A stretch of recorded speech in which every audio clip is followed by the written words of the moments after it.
Okay, fantastic. Here we go. Hi, everyone, and welcome to our panel on de-stigmatizing mental health in fiction.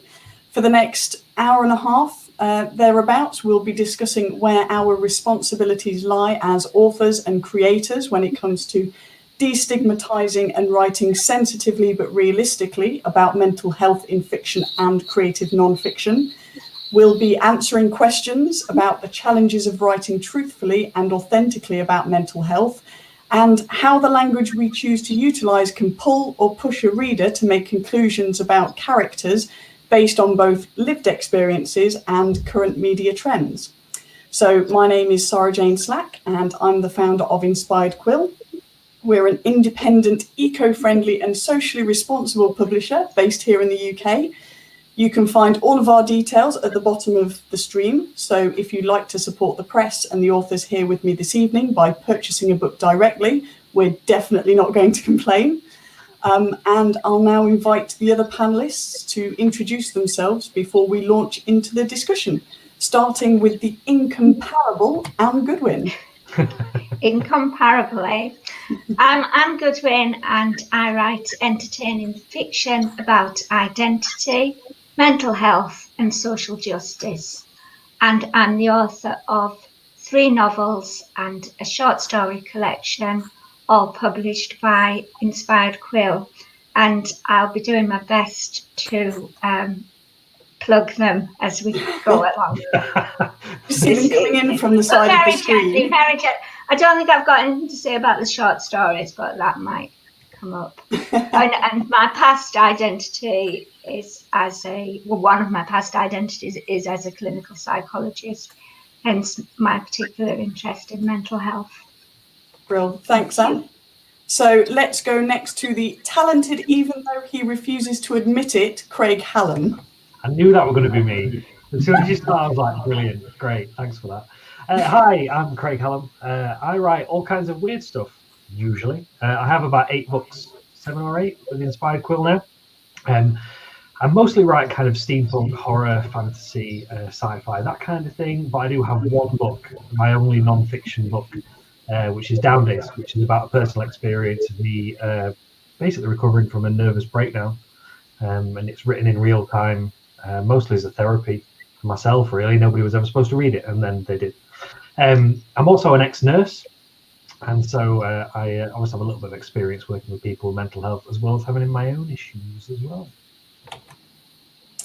Brill. And next we have the fantastic Claire Stevens. Hi, I'm Claire. I'm also an author with Inspired Quill. I've got 1 novel so far, which was published in 2019, called Blue Tide Rising. I've just finished my 2nd novel. I'm interested in mental health, mostly because of my own experiences with depression and anxiety when I was kind of in my late teens, early 20s. And that was in the 80s, when the stigma was worse than it is now. And the stress I put myself under trying to hide it, lying to employers, friends, getting doctors to lie on my sick notes, etc., etc. And also a nephew of mine took his own life, age 16. So I definitely deal with mental health in my fiction, as we'll talk about later. Fab. And last but not least, the newest author here at Inspired Quill, E.A. Milonas, or Evan. Hi everybody on the chat. Thank you for joining us. It's good to be here. Evan, writer of the dystopian novel The Husk, coming out next year in July by Inspired Quill. I write stories about the things that worry me, such as climate change and how bad things can get when the chips are down. And part of the reason why mental health in fiction generally interests me so much is because there is a false dichotomy between what is happening in the outside world and what is happening in the inside world. If you feel healthy inside, the world will be healthy, you will make it healthy. And I challenge anybody to contradict me in saying that we're not having the best of times at this point. might be a bit of an understatement.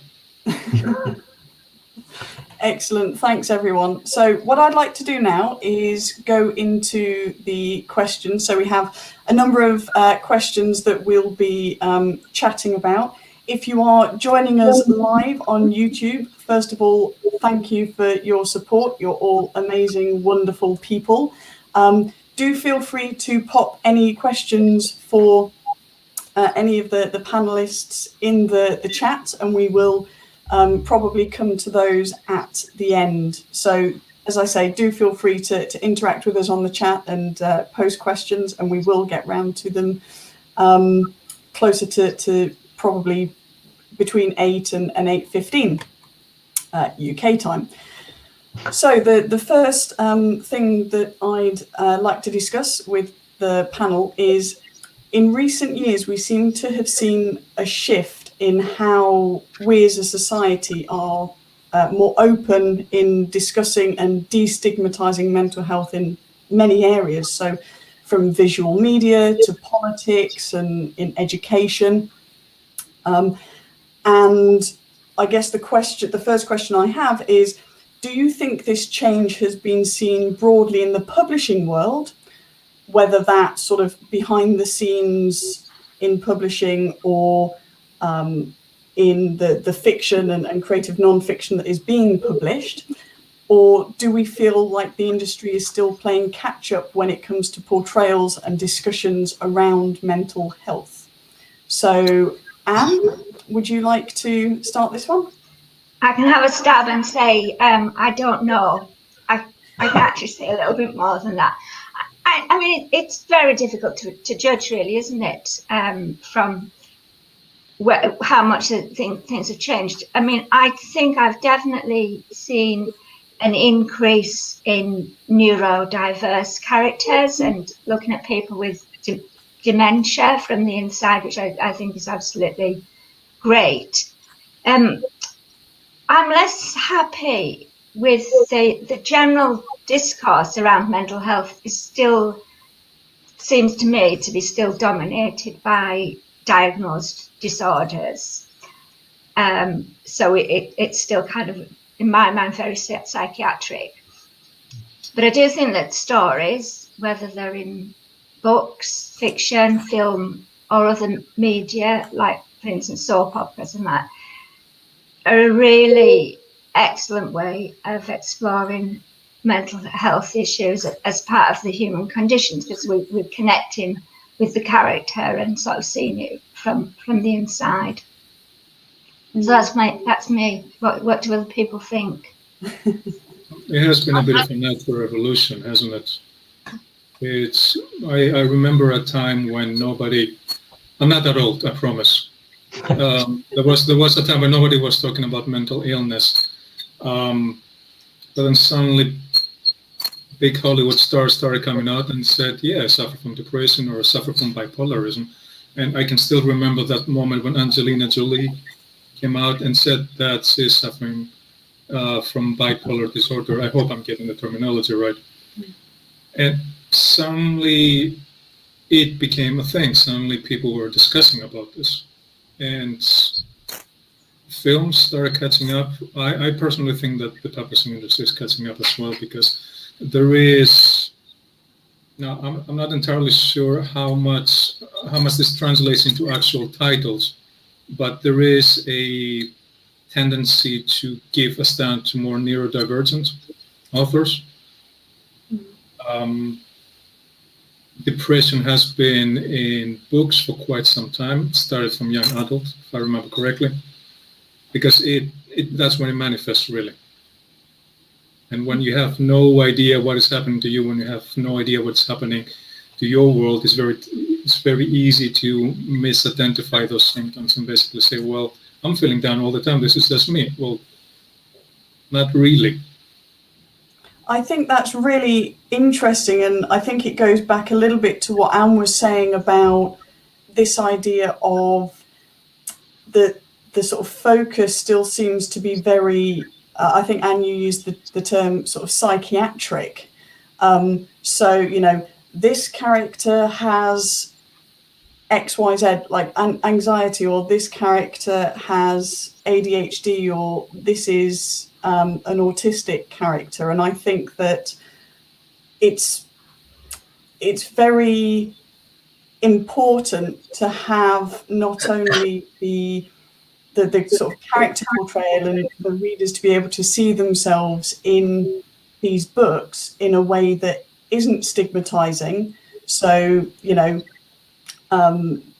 this character has, you know, this thing that they're going through, and that doesn't mean that they're a bad person or a bad character or whatever, but also, and I know that there's a lot of discussion around the term sort of own voices at the moment, so I kind of use that loosely, but also this idea of actually the representation has to go one step further, and it has to be authorial representation as well as character representation, which I think is really, really important. And I don't feel as though the publishing industry, although it's getting better, it doesn't always take that step.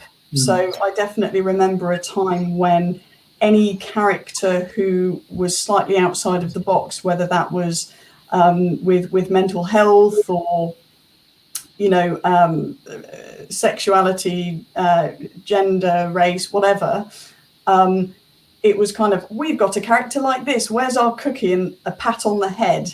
And it's kind of like, give me a trophy. Yeah. Yes. Yeah, definitely. Craig, do you have thoughts on this question? Probably. I'm too dim to articulate them. I think that mental health's has definitely become into kind of the public consciousness a lot more over the last maybe 10 years or so. I know definitely when I was a teenager, which was years ago, there was nothing like that. You know, we didn't talk about it. It wasn't even in the media. It wasn't mentioned on the news unless it was villainized in some way. The only movies or books that ever covered mental illness was if somebody was psychotic, and they were usually the villain. Same with TV. You know, the only time you saw it on the news was when someone had hurt someone else, and oh, by the way, they have this disorder. So we didn't really have anything like that.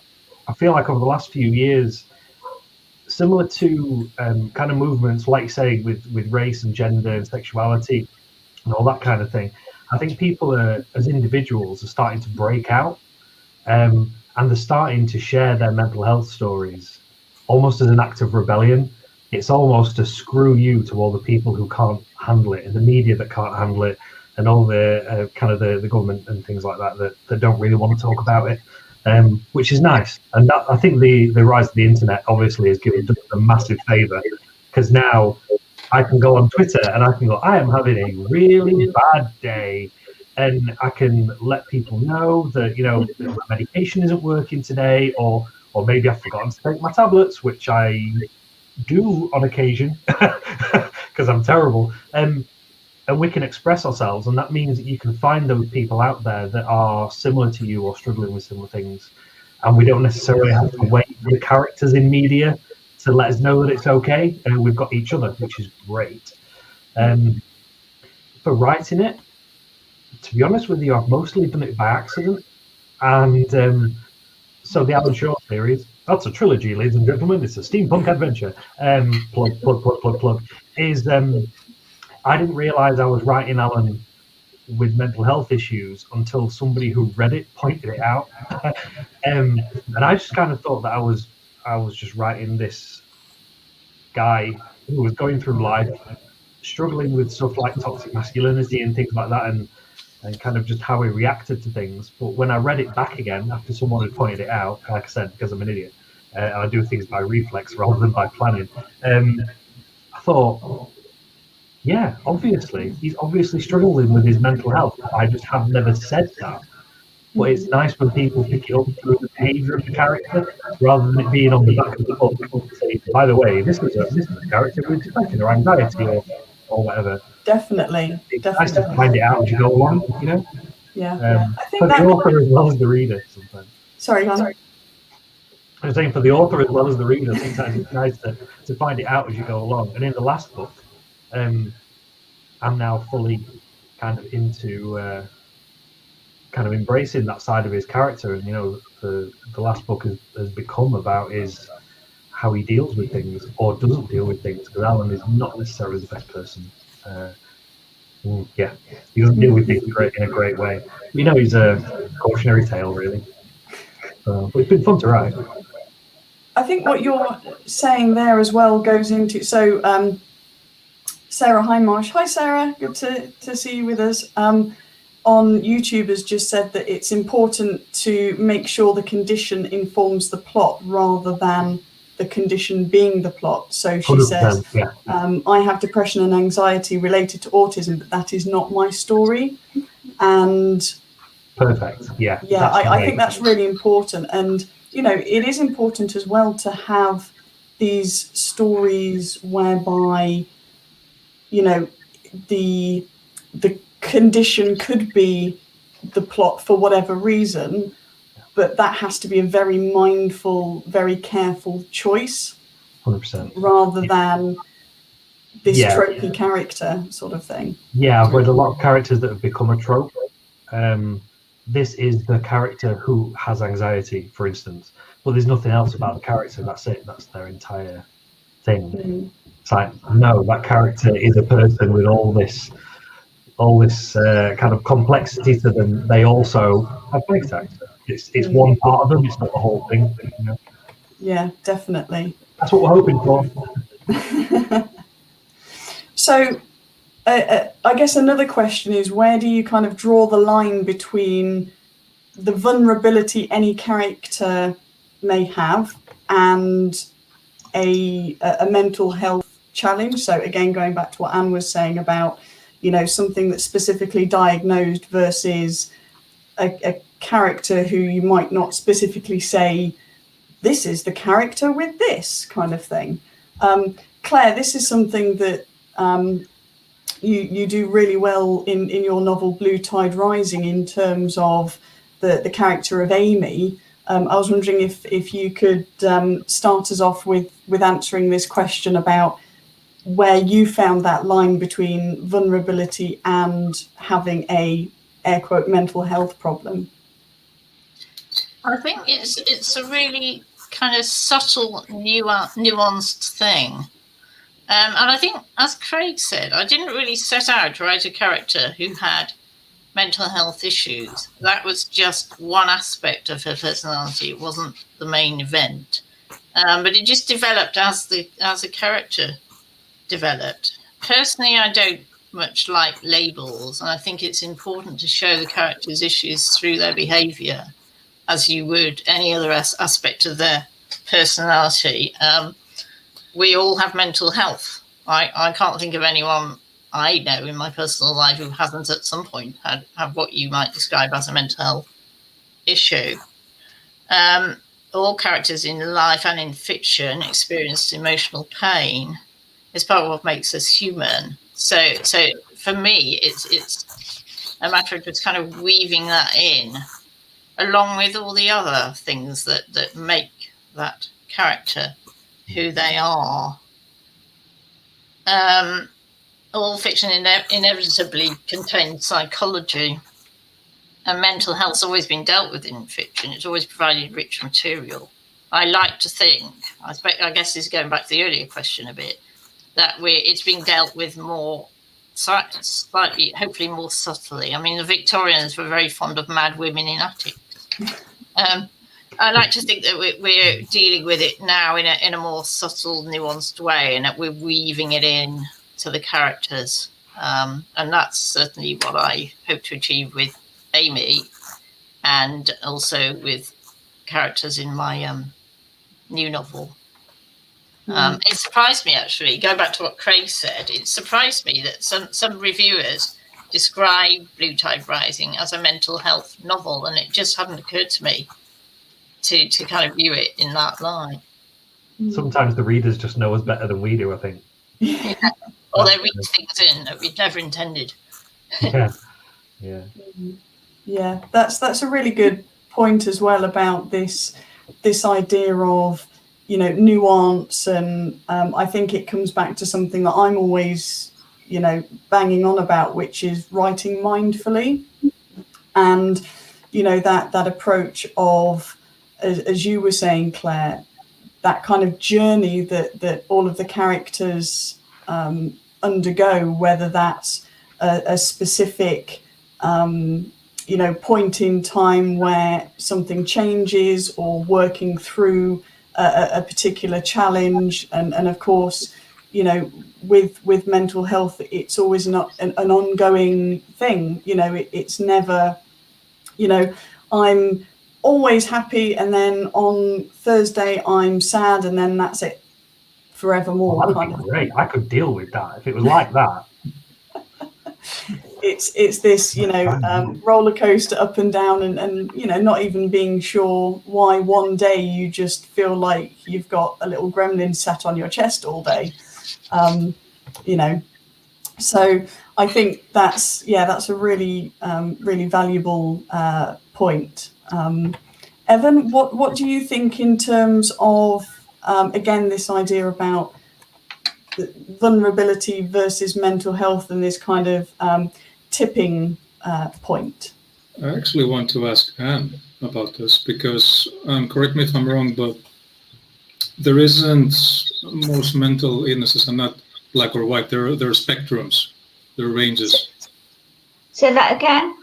It's when you have a mental illness, and I'm trying to be very careful with my words, it's not a either you have it or you don't kind of situation. It's a spectrum usually that you deal with. Well, a psychologist would say that, but a psychiatrist wouldn't, I don't think, unless there's anybody here going to correct me on that. A psychiatrist is diagnosed as a collection of experiences and expressions, and puts a name to it.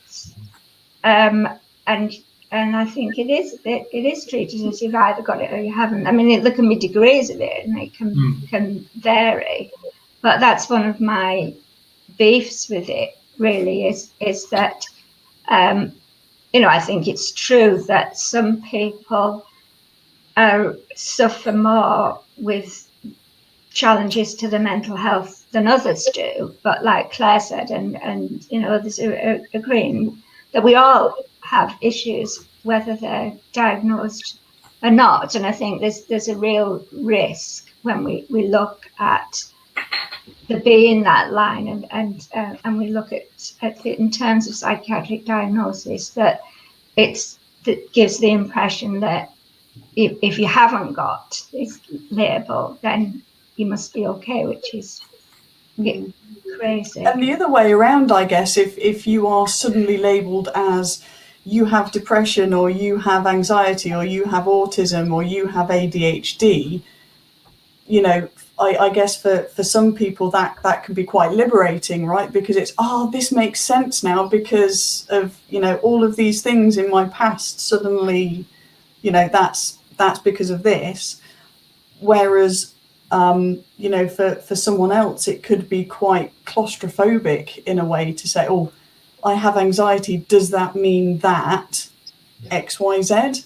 And it's this, going back to this idea of the lived experience isn't the same for everyone. Even if on paper you have, you know, X, Y, Z, and this other person has X, Y, Z, your experience of it can be completely different. Yeah, and think about that as well. If you're diagnosed with schizophrenia, some people think that's going to make them into an axe-wielding murderer because of the stigma that there is around that, which of course is a bit silly. But everybody's experience is different. But I guess, you know, if we're going to sort of look in terms of eligibility for treatment and support, I suppose that's kind of how the system works, doesn't it? That sometimes it's necessary to have a access supports if they're there. Yeah, and I know personally, having tried to get help for years, whether that be counselling, therapy, medication, hell, just talking to a GP, you know, general practitioner for anyone not watching in the UK. That can be an absolute nightmare just to get to talk to another human being.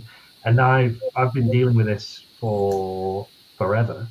But only in the last like 5 years or so have I finally realized that, oh yeah, I have these issues that I need to deal with, and kind of ended up naming them myself, because verbally a doctor is happy to say you are suffering from depression or anxiety. We can help you with that. If you get a good doctor, that's great. But still, I've never had a sick note that has said depression and anxiety on it. It's always stress-related tiredness or some other weird euphemism for the fact that I'm mentally exhausted, and you know, and that I'm suffering from depression and I'm having a real down period or something like that. It's weird. It's weird to me that some people seem to get a diagnosis like, oh, you have bipolar disorder or whatever, and some people get, it's kind of a thing, don't worry about it. But I do worry about it, you know. Of course I do. I had a really dark time when suicide was an option, you know, and still a doctor would not say, yeah, you're poorly. You'd still get a pat on the head and sent away. You know, that's dangerous, man. That's really dangerous. Yeah. That just makes it really tricky. So far, unfortunately. Sorry, Evan. Sorry.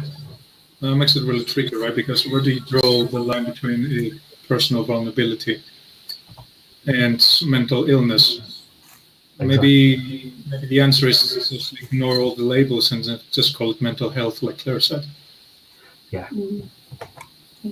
I think that goes really really well actually into the next question, which is to do with language.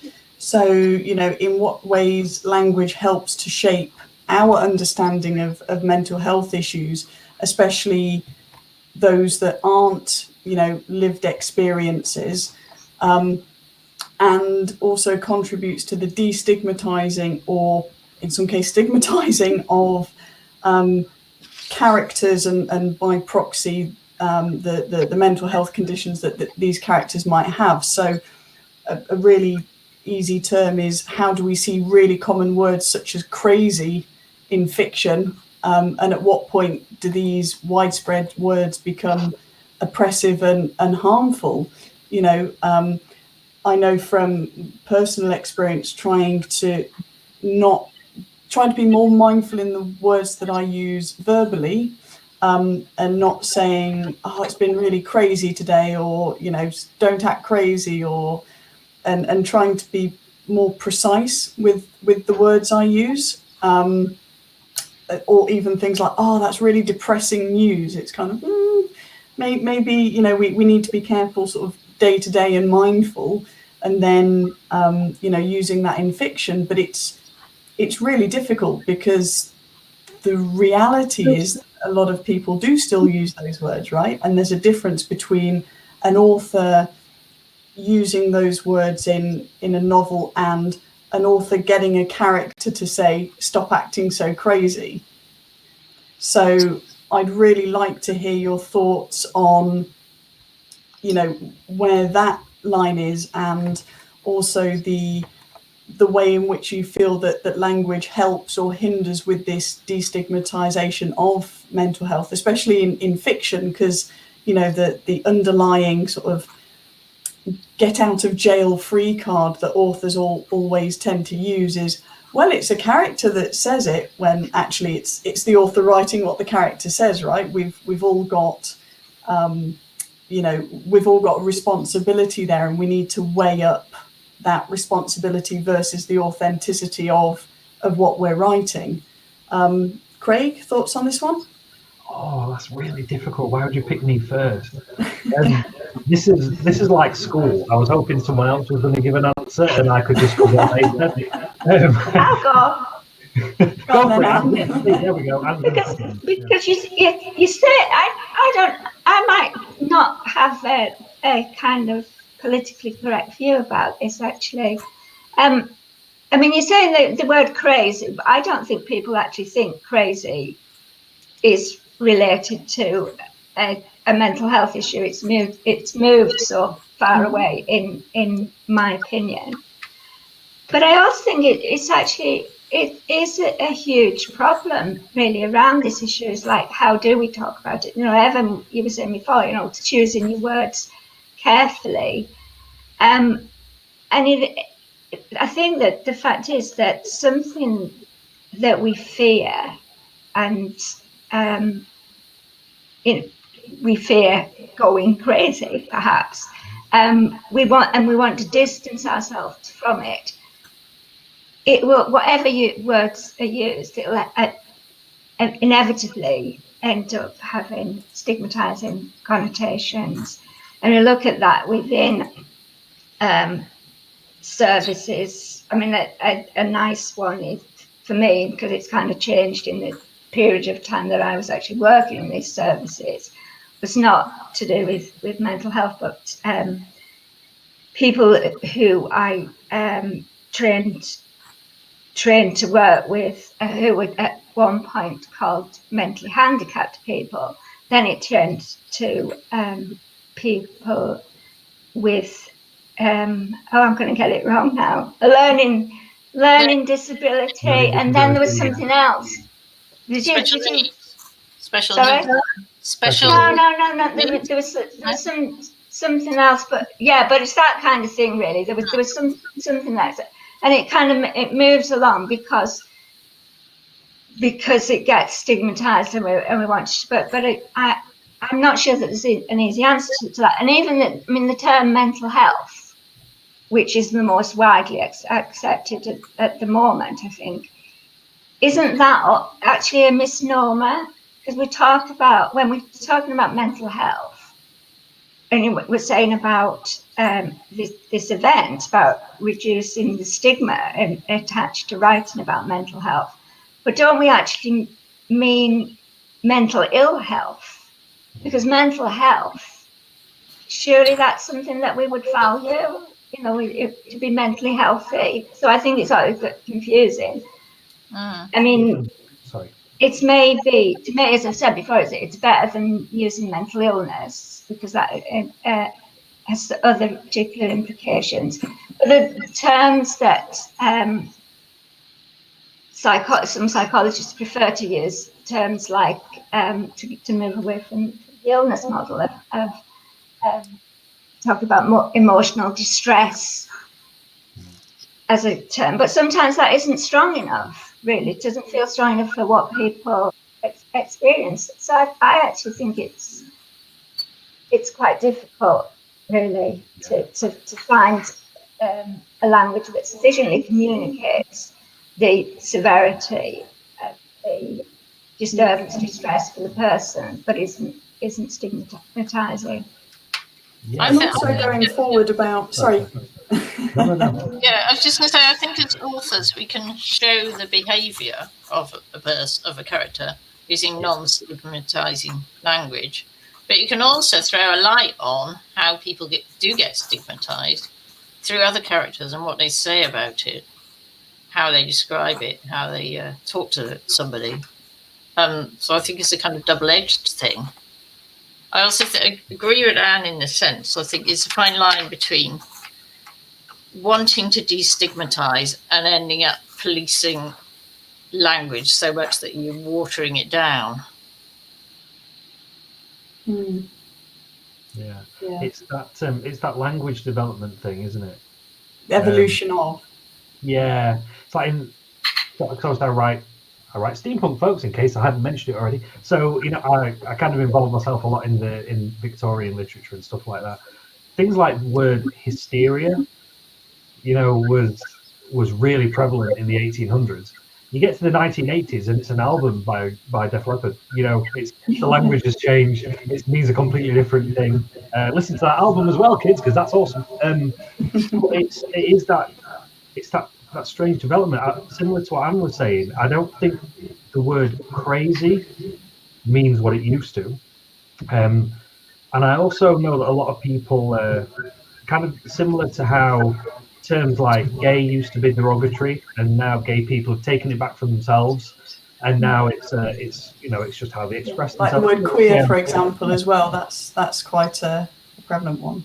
Yeah, and I think people are starting to take some of these terms back, and show that, because I love Instagram. That's a bit of an admission, I know, especially when we're recording this and I can't delete it. But you see a lot of people on there who are saying, neurodiverse is another term that people are bandying around at the minute, aren't they? I'm neurodiverse. I'm crazy, but it's okay. It doesn't matter. I'm crazy in the way that I have depression, or I'm crazy in the way that I'm bipolar, but it's okay. And then it's the it's okay that comes afterwards. That's the important part, I think. I'm kind of happy. I like the word mental. I think it's great. Maybe it's because I'm from Yorkshire.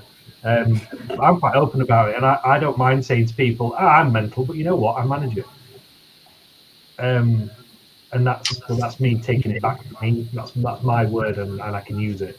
And that's really important for lived experiences, right? And yeah, one person's lived experience cannot be a monolith. So, my experience of anxiety is probably a lot different to your experience of anxiety, Craig, for example. Yeah. And that's okay. And as Anne was saying, we shouldn't try to, kind of shy away from this. And I think Claire mentioned about, policing language and things like that. As a publisher, certainly this sort of mindful communication of XYZ terms is something that, certainly over the last 2 to 3 years, I've been being a lot more careful about it in terms of the editorial process. And it's not a case of going, right, we're not allowed to use this word or this word or this word, but it's just making sure that that is the word that is the best one to use in any given point for any given reason. Yeah, during edits, we've had that conversation, in fact. Yeah. Where you've gone, is this the word we really want to use? And I've got, actually, that's a good point. And then we've kind of hashed it out. But I think that's a part of the writing process and the publishing process that a lot of readers don't see, obviously, because it happens behind doors, doesn't it? But the fact that to be responsible as publishers and writers and someone who people might listen to and base their opinions on, we have a responsibility to at least have that discussion and go, is this the right thing to do? Do we mean it that way? Is that the best way to get it across? Is it relevant to the character or the time period, perhaps? So you can kind of go, okay, that's understandable that we use that word, or is it something where, we can do something here and we can make a point about this in a really careful way that actually makes the book mean something completely else and something extra. It's just that extra little bit of awareness. It's the awareness, and it's the understanding that language is going to evolve. There'll probably be Inspired Quill books 20 years down the line that I look back on and go, I can't believe I put this to print, kind of thing. Like, what is going on? Why did Craig write that line? I'm already getting that. But that's important as well, right? This idea that we're not going to get it 100% right 100% of the time.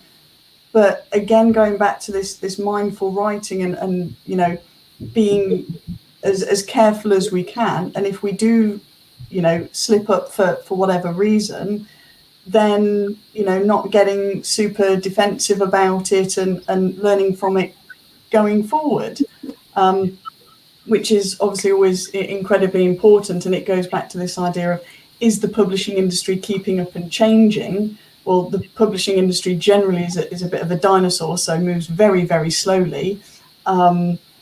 However, there is some, there's some movement there, certainly in terms of language. So yeah. So the next question I have then is whether you as authors, so I'm going to take a step back for this one, feel responsible in any way, and feel free to interpret that word as you see fit, to reduce stigma for this idea of this mental health, or are there any no-go areas in fiction and creative non-fiction? Claire, thoughts on this one? So are there any no-go areas that you just wouldn't? I don't know about no-go areas. In terms of responsibility, I don't think authors are responsible for reducing stigma in mental health, unless that's what you've actually set out to do. I mean, I think it's good if you can do it. But I think the fiction comes first. It doesn't have to be a vehicle for destigmatization, unless that's what you want to do. I would like to think that I do that in my fiction, but I wouldn't say that all authors are responsible. There's part of the responsibility of being an author.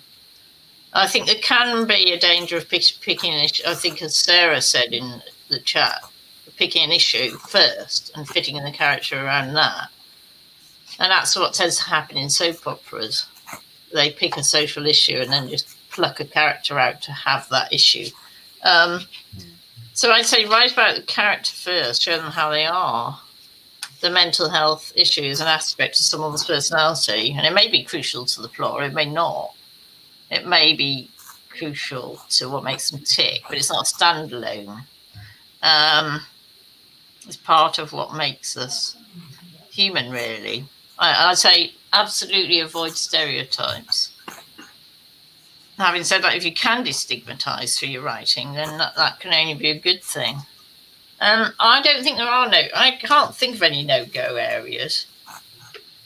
I think that the important thing is that you have some knowledge of the mental health issue which you're portraying, either through personal knowledge or you've done your research well.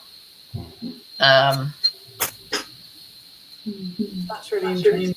Does anyone, so Evan, Craig, or Anne, do any of you have any kind of no-go areas that you just wouldn't write about?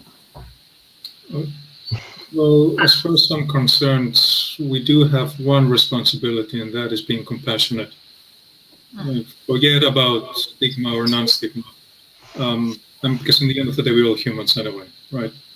We do have a responsibility of being compassionate. We do have the responsibility of being brave about how we face the world, even if we don't always feel like it. But we're reading and we're writing stories in order to make some sort of sense of this interesting quote-unquote world. So, as far as I'm concerned, there really are no-go areas to me. But I am going to say this: I would write a story about a person with a mental illness, but I wouldn't write a story about mental illness because that's not my story to tell. And there is some quote that I came across in a psychology book that, let me see if I can remember it. It basically stated that pain is the obliteration of language. And if you're suffering, there's no way that you can express what it is that you feel, that you're really feeling. Now, for better or worse, through fiction, we have the ability we have the romanticizing filter, we have the filter of art. So we can try to approximate that. We can try to approximate that kind of experience. And so we try. We might not always make it. We can always try. And, I can understand Sarah's point from the chat as well, saying that it feels a responsibility not to add to stigma. Completely agree, 100%. I mean, and if anybody catches me in the future writing about psychopaths, first of all, take my writing license away, because this is the laziest way to write a character, right? I don't care about motivation, but he is crazy. He is a psychopath. So, I'm just going to hand wave the motivation away. Buffalo Bill in Silence of the Lambs style. That's one thing. The other thing is, really psychopaths still? Get over it. Pick somebody else. Pick somebody with ADHD. a manic murderer. Just try to make it a little bit more interesting. I think, Anne, I'd like to hear your thought on this because of your.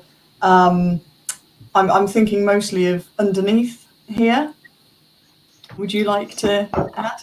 And I have this Hey, well done. I've brought it along. Yes, indeed, because it's an interesting question to me because there's actually 2 novels that I have written that I would never have thought I was, and if I was on a panel with this 10 years ago, I didn't have any books published at that time, but if I had been in a position of talking about writing fiction about mental health issues, one thing I would have said that should be avoided is making the person with a mental health issue a villain, because that's sort of so stereotypical. Nevertheless, that's what I did in this book. And I think this novel, although people won't necessarily all read it in the same way, but this novel underneath is about a man who tries to resolve a relationship crisis by keeping a woman captive in a cellar, and it shows his vulnerability and how, with the opportunity, he commits a crime, and but he doesn't really sort of develop what would be classed as a mental illness until he has actually committed that crime. So it's actually his actions that contribute to his unraveling. And then the other thing I would have said to avoid was writing about a major mental health issue in an amusing way, which I did in my latest novel, Matilda Windsor is Coming Home, which is about a woman who has a schizophrenia diagnosis and has lived in a long-stay psychiatric hospital for 50 years. But I didn't think, I'll write a funny novel and therefore I'll write it about someone with a major mental health issue.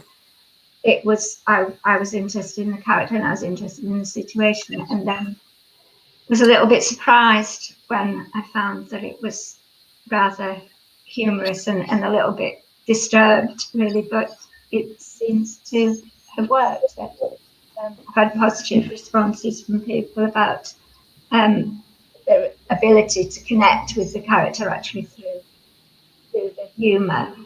Yeah. So yeah, I don't know if you had anything to say about that, having edited these novels. Sarah, do you thinking particularly about these?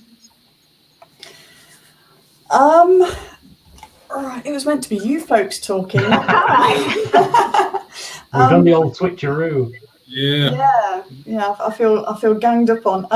No, I think as an editor and publisher, for me, I always say it's about, first of all, mindful writing, and second of all, character first.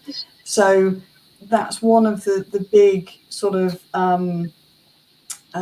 not mysteries, but one of the big challenges of publishing is, especially as a micro press, it's kind of, if I don't like it, I'm obviously not going to publish it because I can't get excited about things, and that's, part of that for me is this idea of really digging into the characters and what makes them tick. And I think what you were saying, Anne, about that sort of vulnerability, and I know that you wrote a blog post for the Inspired Quill website called Victims and Vulnerability, which is great, folks, go and read it. And that's a really fascinating idea of this,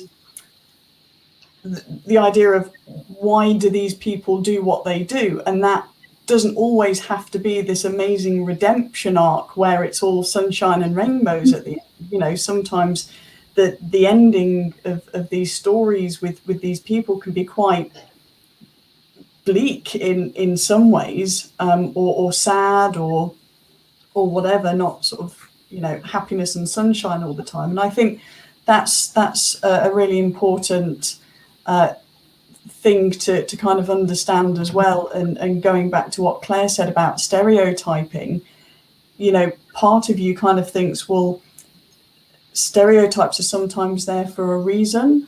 And I don't mean in terms of, all X people are like this, or all Y people are like that, or, tropes are something that I think you have to be very mindful of to subvert in some way. So, it can't always be, the bisexual character who sleeps with anyone who moves, for example, or the sassy gay friend, or the depressed emo kid, or, we've got to be very careful, and certainly as an editor, to try and sort of tease out these other threads of characters without losing the character themselves, right? And it goes back to this idea of policing and not wanting to police authorial intent, which is incredibly important, but at the same time feeling comfortable enough to challenge. If an author, one of you folks wrote a novel and we wanted to publish it, and there was I use the word problematic scene or sentence even, or character, that would have to start a discussion. And this idea of responsibility, I think for me as a publisher, I almost feel that responsibility kind of more as, and I hate this term, but as a gatekeeper, because I have to think about not just the story itself, but the authors, of course, and the readers, and at the end of the day, the book as a product almost, although that makes me cringe to say it. So it's this really big sort of juggling act, I guess, in terms of responsibility. And I think I can't remember who mentioned it in the chat. I think it was probably Sarah, who was saying about, it's almost that first do no harm kind of idea, right? Don't add to problems, even if we don't hit the mark. Make sure that we're, specifically taking on that responsibility to try and do good, even if it's a secondary element of what we're writing, as Claire was saying, about not setting out to write about something or other. So in this case, mental health, but having done it, making sure that it's, it's not adding to the challenges, I guess. I got a question for everybody, and that goes also to the people in the chat. Have you ever come across great books that you read through, you thought, I'm loving this book, and then at some point you get one scene that you thought, well, you start wondering what the author was thinking about. And, potentially you would have thrown it out of the window. I'm just mentioning this, and I'm not saying that I did it myself, maybe. That's a good question. So a book where we felt that everything's really well written and presented, but there's this one section that almost doesn't feel like that. Is that what you're... More of a section that made you think that the author is betraying you in some fashion. To be honest with you, I do it with movies more than I do with books. Example? Yeah, I do it with movies quite a lot. But I think films kind of have that thing where they kind of go through a meat grinder, don't they? And at some point, somebody says, "If I always imagine it's a big fat white guy with a cigar, and I don't know why, but he's always talking through his cigar, Oh, nobody's going to watch this movie unless we add into it, and you can tell the scene where they do it in some films where you're like, this is amazing, God, I'm really enjoying this, and all of a sudden there's a sex scene in the middle of the movie, and you're like, those two were barely spoken. Where did that come from? James Bond. Yeah, I'm pretty sure. I haven't seen the latest Bond movie, but I'm pretty sure it happens. And yeah, it's a bit of a sellout. And yeah, it does feel a bit dirty for the reader, and I'm sure it feels bad for the director of the movie. But I can't say I've ever read a book where I've done it. There's just a kind of a sellout moment. Yeah, films do it all the time, unfortunately. It's probably more old school books, maybe something before the 50s or 40s. I remember I've chucked quite a lot of Charles Bukowski books out of the window until I realized that was sort of kind of the point. They were supposed to make me pissed off. And that goes back to authorial intent, right? About how much as an author can you sort of push and prod and poke the reader to feel these things without losing the book itself. So I remember one as a reader of fantasy. What was it? It was the first Thomas Covenant novel, The Adventures of, and I read it, and there was a scene in it where the main character, who I think you're supposed to root for, did something, and then he played kind of like the victim, and it just, to me, it was, I don't care if he's got a redemption arc now. And I'd bought all 5 books, or 5. It was a series anyway, and I bought all of them because I was like, I'm never going to see this, this series on a shelf again, so I'm just going to buy them all at once. And I donated all of them, like based on the first sort of 30, 40 pages, simply because I just couldn't deal with that character. I can deal with unlikable characters, but it was the way in which that character sort of, that was something for me that I just kind of couldn't, that was the line, I guess. Yeah.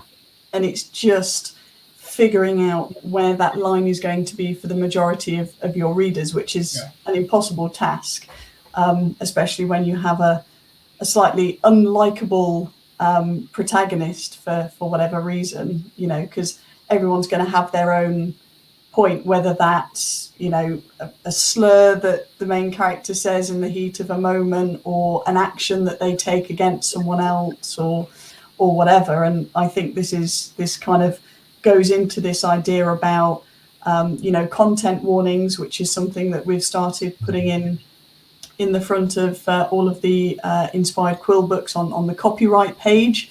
So, if the book has, for example,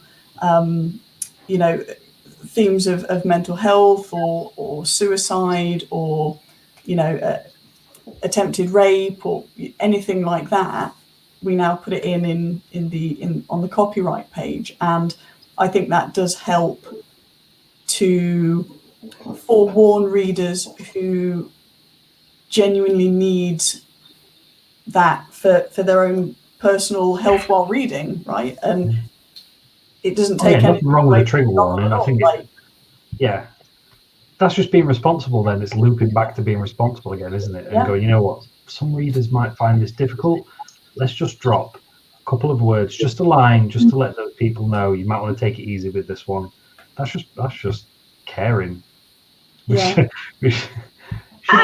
don't think you can legislate for everything that people might find triggering, though. No. That's a really good. I think that it makes it quite difficult. Absolutely. That's something I've been struggling with as a publisher recently, in terms of how granular do we go as, as a publishing house.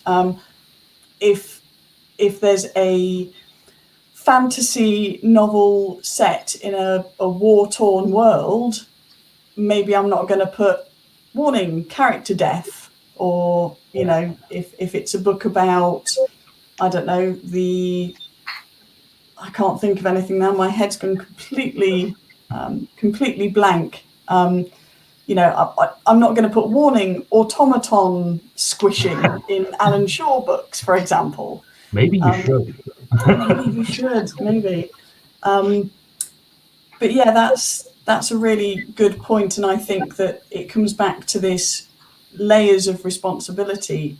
So there are things that, you know, will trigger some people and not others. So if, you know, if we can get a sort of high level overview of, you know, these things, can we help in some way without writing 6 pages of everything that someone might find to be a trigger? And it's quite genre specific as well. So, you know, if you're reading a horror novel, maybe you'd expect a clown to pop up out of nowhere and eat someone's face off. You know, as you do. Maybe not so much in a book like Blue Tide Rising, for example. So I think that's an interesting element of publishing responsibility. There's this amazing doorstopper of a book. I'm sure a lot of people would have heard of it. It's Roberto Bolaño's 2666. Literally 300 pages, page after page after page, describing a murder of a woman, different women. And believe me, this is the most harrowing read ever. Yeah. And there is a good point about this, because every single murder corresponds to an actual person that got murdered, an actual woman that got murdered in Mexico. And you get the point. You get the point, but my God, it's gruesome reading. I don't think I actually managed to finish that book, to my shame. I'm not particularly good with Latin American writers, to be perfectly honest. But you know, we're getting, there's certain books that are coming out in the last 10, 15 years that do tend to take that more meta road of bombarding you over the head with gruesome image after gruesome image and with triggers specifically so that they can drag the response out of you. And I'm in two minds. Depends on the response and why, right? Yeah. And I think it's definitely different with media that is more imagination based. So, for example, if there was a description of, I don't know, a beehive or, you know, something like that in a book, I'd be fine. There is a certain well-known sort of weirdish series of American Horror Story that I can't watch because it's visual, and as someone with trypophobia, I made the mistake of watching it without realizing that that was one of the triggers, and yeah, that was not a fun evening. But I think that's a really interesting thing as well about what constitutes as too graphic for one person. One reader might not be that way for another because of the way in which, you know, everyone has these different responses to reading, whereas with a visual element, it's kind of, it's there and that's what it is and that's on the screen kind of thing. Craig, I can see you smiling at that one. I was just thinking that my wife Laura's got or used to have a real issue with clowns, and that's why I was laughing when you mentioned clowns earlier.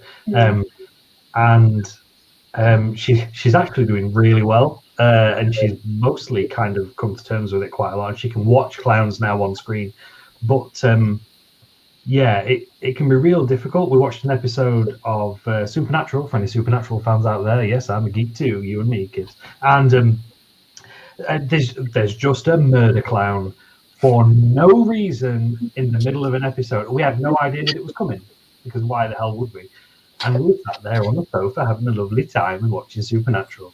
And seconds later, Laura's got a paper bag and she's hyperventilating into this bag because, you know, it was because the clown popped up on screen. To be fair, it made me jump, never mind Laura, but, you know, she's the one with the phobia. But she's worked through it now. But I can think of a few times where if something is so left field that you're not expecting it, I think that's the bad thing. Yeah.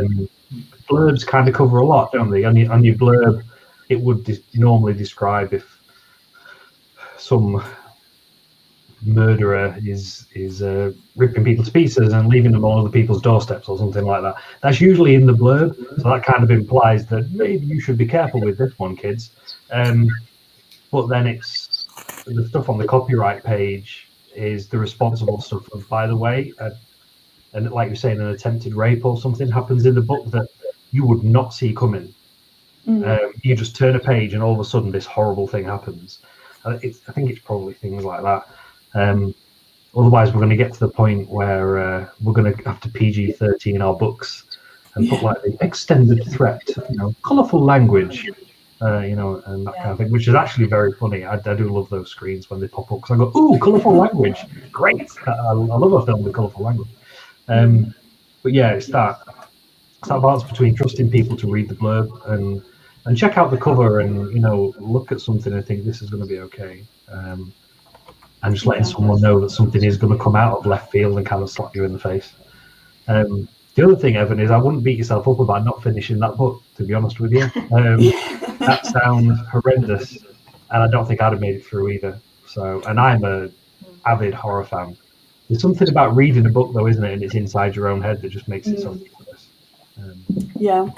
But, Margaret Atwood wrote when she wrote Handmaid's Tale, she said nothing that happens in the book isn't happening to women right now somewhere in the world. Yeah. That was the point. She wasn't just writing horrific things for the sake of it. She's going, look at this. This happens every day, and that was probably the point of the author's name. I forget. Sorry, I'm terrible. Exactly. To make you go, I can't make it through this, but that has happened. It's happened to those women. It's a fictionalized real story. It's supposed to turn you away, but difficult. You and I are just readers. That's the reality. Yeah.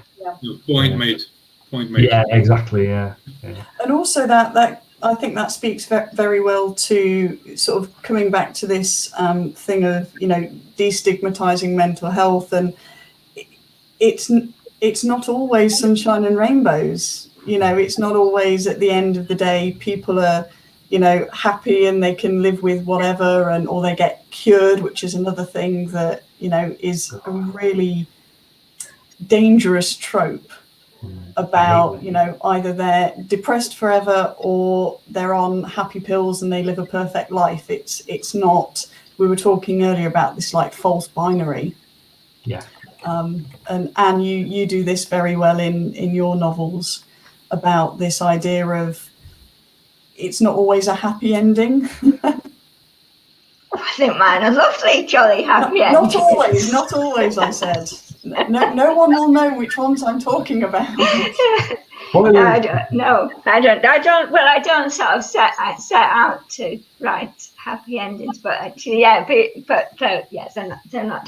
But yeah, I mean, sort of going, because I do still have a problem with trigger warnings that they exist at all, in fact, in fiction. And, I know that your view is different. But going back to what disturbs me, if I pick up a book, and what you're saying, Sarah, about the happy endings, is that I get really disturbed if I read something which addresses a psychological or a social issue that's quite difficult, like a suicide or whatever, something painful, and then it's all happily ever after in the end, and I find that really traumatic if I read a book like that. But that would never be in the blurb. I mean, I suppose you can kind of guess it from the Don't worry, kids, it ends okay. Cover. Yeah. But I'm completely traumatized if I read something like that, because it's not real. Yeah.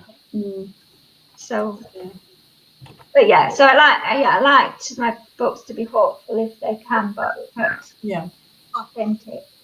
Yeah, and that's really important. What we were saying about authenticity and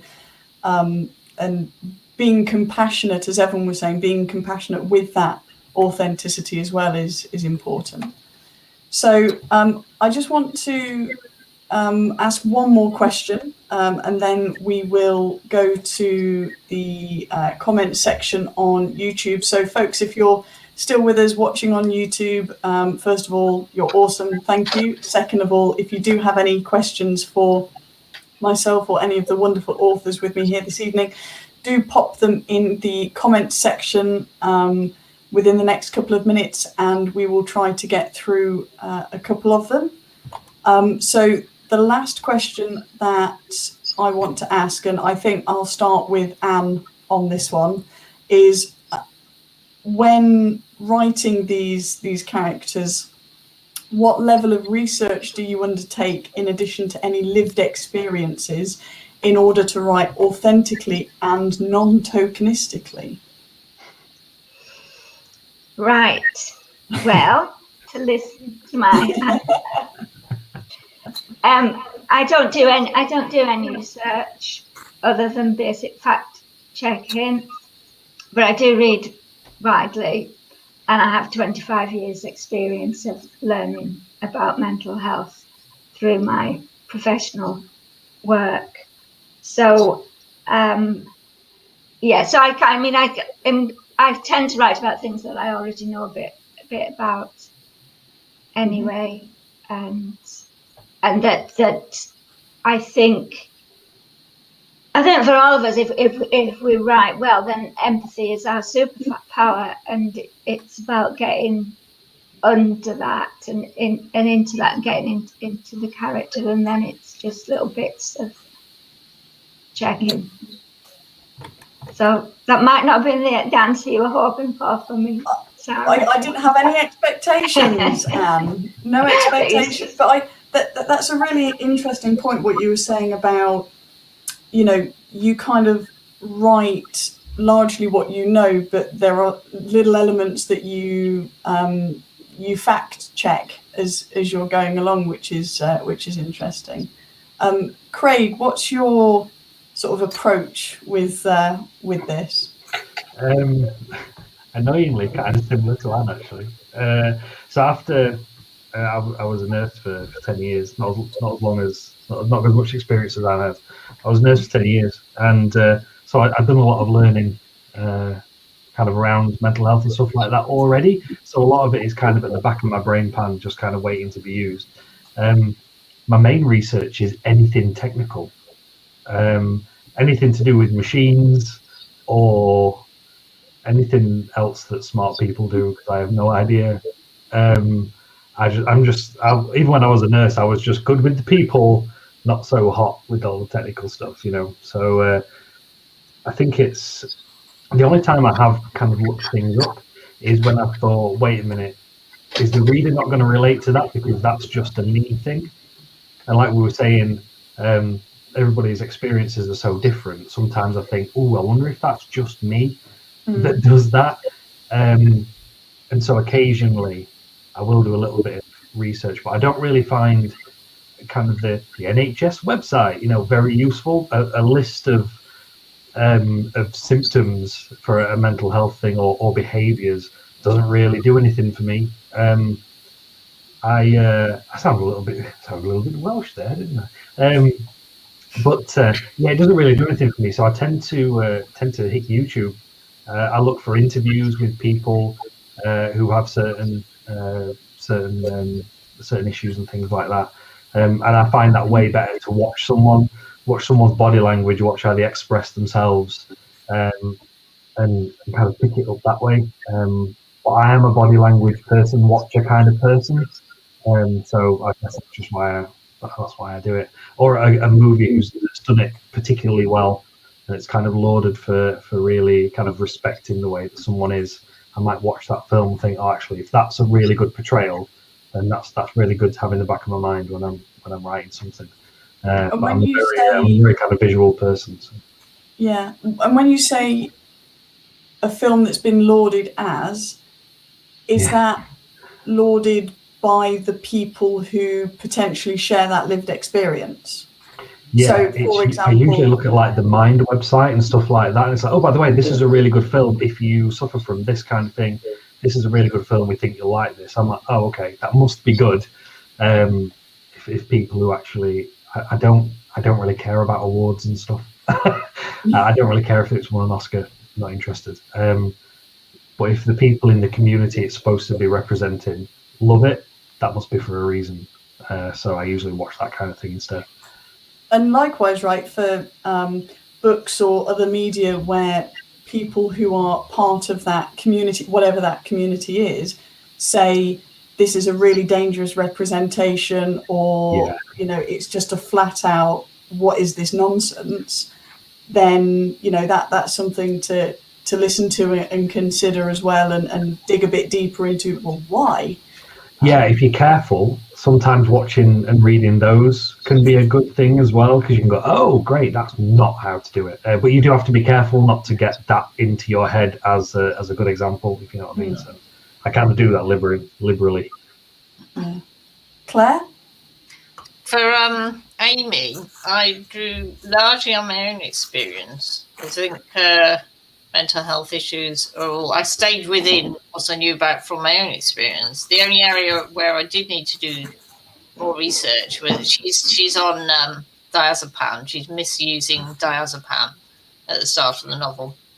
So I did some research about the effects, the side effects, and the difficulty of coming off drugs like that. And years ago, I used to work with a group of women who were coming off tranquilizers. So I kind of went back to that, and I looked at forums, sort of kind of self-help forums on the internet, and I did some research with Anne Goodwin. I picked her brains and her wealth of experience, having worked with in the field of mental health for years. So that's what I did, and I ran it past a few people as well who'd had similar experiences or worked in the area of mental health. That's what I did. Evan, based on, obviously your book isn't out yet, so folks can't run and read it right away, but what was your process with some of the characters in your book? Because obviously being set in a slightly more sort of dystopian world, if you like, this idea of certainly isolation I found in your book, and was wondering the kind of research you did based on characters' actions, and this idea of I think Craig mentioned Margaret Atwood saying everything in this book has happened somewhere at some point in real life. Exactly. Well, humans don't really change. The circumstances may change, but reactions are always going to be the same. So whether or not you take a person and you throw them inside a cellar in Victorian England, or you do this 200 years from now into the break of a starship, it doesn't really change. Isolation is isolation, right? And as far as the health is concerned, what I did was I read a lot of nonfiction.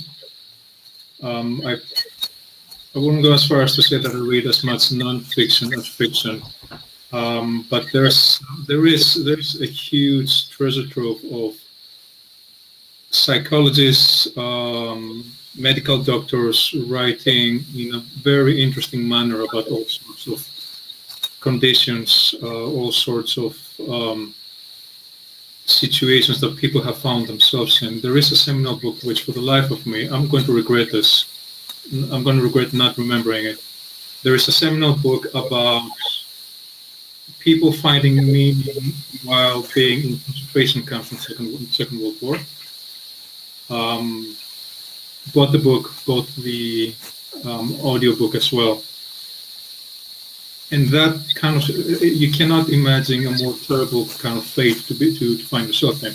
Being in a concentration camp, knowing that you will be quote unquote liquidated at some point, wasting away. It's not very different to a lot of dystopian titles out there. I mean, dystopia by definition is a place where either things are not going to end well, or things have ended up very, very badly quite some time ago. You're just picking up the pieces. So I don't really find I don't really find writing dystopian stories and writing science fiction as a problem. I can turn on the TV. Well, I would if I had one. Read the news, pick up a book on PTSD, reach out to Anne Goodwin, and whatever it is that I find, I will be able to take that, put it into any timeline, put it into any kind of environment, and it would make sense. It would make sense. That psychology book that I mentioned earlier, I used quite a lot of passages from the house in order to describe the process of losing language while you're suffering. And it could be suffering because of a loss in family, or it could be suffering because you cannot deal with your own self, which is an interesting way of putting. I heard somebody describe mental illness as the homelessness of the self. And I found this amazing turn of words. And it is pain, it is suffering, right? Existence is pain, as some people would say. Well, let's not be so pessimistic, but human experience just transcends. It doesn't matter. It doesn't matter where it's coming from. It doesn't matter what kind of context it exists in. The lizard brain will be feeling pain, will be feeling fear. Doesn't really matter where it comes from. Yeah, I think that's a really interesting, thought journey, if you like, between humans are humans, right? We have different expectations and different levels of comfort depending on when and where we live, timeline birth lottery and genetic birth lottery and all of that kind of stuff. But at the end of the day, humans are humans, and going back yet again to this idea of mindful writing and writing with compassion, I think are two really big takeaways from this discussion. Just taking a look at the YouTube comments. So Stuart, thanks Stuart for your question. So I think this is for Claire. And Stuart writes, when researching comments on a thread, so I anticipate this means like a forum, for example, would you just listen to what they say, or would you ask the group a direct question? I didn't actually ask any direct questions. I just read the comments, but I wouldn't rule out asking a direct question and getting involved. And I have done that in other aspects of research. I've gone to people and asked them things. In the case of the diazepam withdrawal stuff, I just looked around. I just kind of surfed around and read comments and felt that I'd got enough from that, really. But yeah, do anything. I'll reach out to people, ask them. People are usually only too happy to help. Cool. And one from Robin. Hi, Robin. So Robin writes, you've touched on this somewhat, but do you write mental health into your characters, or is it an organic development from other character prep, e.g. character history, life experience, personality, etc.? So Craig, thoughts on this one?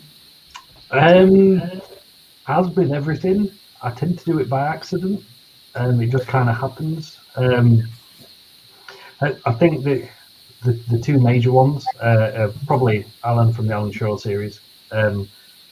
He has no idea that he's struggling with his mental health, and I never out and out say that he is. Hopefully it's just kind of obvious from the way that he behaves in certain situations and things like that.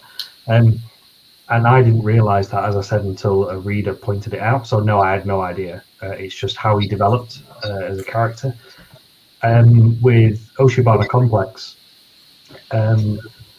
that's kind of the dystopian setting, as Evan was just saying, can lend itself to kind of showing that humanity is humanity no matter where in the time, where in time and space they are. So with that, and it being quite a dark setting with with like literally you can be shredded. They will just put you in a blender to get rid of you and replace you with a clone because they can. There was no way that people in a dystopia like that aren't going to have mental health issues, because that is harrowing. I think that was the first time that I attempted to describe a panic attack. I'm not. You can tell me, folks, if I pulled it off or not, because I'm still not sure. But the character had no mental health issues. They were just a character in this setting dealing with things as they can, and it just seemed natural at a certain point in the narrative when they were alone, having a moment of introspection, and everything hits them. That I just thought, this is what I do, and I just thought, yeah, that's 100% going to set up a panic attack. But I never actually say it's a panic attack, and the character has no idea what's actually happening to them. It's just because it's never been explained or referenced anywhere that they've kind of got a cultural reference for. So it's just a petrifying experience that Zed goes through. So usually, yeah, it is kind of by accident. It happens because the narrative really needs it in that moment, or I think it'd be really fitting or really telling at that point. So yeah, fluke, as with everything, unfortunately. I think that's the couple of questions that we had on the YouTube comments section. I guess the last thing for me to do is just to ask if any of the wonderful people on the panel have any last thoughts or comments that they'd like to leave us all with. I've got a question for Sarah on the chat. She's asking how many characters does she have to kill in an epic fantasy before she gets trigger warning? I would actually ask: are we talking about Lord of the Rings, or are we talking about Game of Thrones? Because doing it for shock value is not a legitimate excuse anymore. Yeah. Are we talking about orcs, or are we talking about elves? Because there's a big difference there. Oh yeah, absolutely. Yeah, battle scenes or one-on-ones, very different things. Yeah. Duels, yeah. If they're named characters. Yeah. Can I just say something in relation to that last? I didn't pick up all the detail about the last question from Robin, but there was something about asking about. Was it sort of like how it relates to what's happened to the character? Yeah, so that, because that is exactly how I think of mental health issues as being about what has happened to the character. So you don't start with the symptoms or whatever. It starts with that there have been difficulties, and that I kind of, in sort of psychology, we think about it as a simple model of an interaction between vulnerability and stress. And we're all vulnerable, but it's specific types of vulnerability that person might have, and what has happened to them in life, and what happens to trigger an episode of mental ill health. I mean, that might not always be obvious to the person, because we can be triggered, as we've been saying, by kind of anything, but definitely to me it's about what has happened to that person, to make that however mild or extreme their reaction is, which is why I think that fiction is a great way to explore mental health issues, because that's really what fiction is about. What's happened to people and how are they going to manage it, basically. Yeah, I think it sounds as though the authors here are definitely more, going towards character first rather than either trope first, or thinking about, okay, what's happened to this character and how do they respond to this event, or emotional stimuli, for example, rather than, okay, I'm going to have a character with autism, what's going to happen?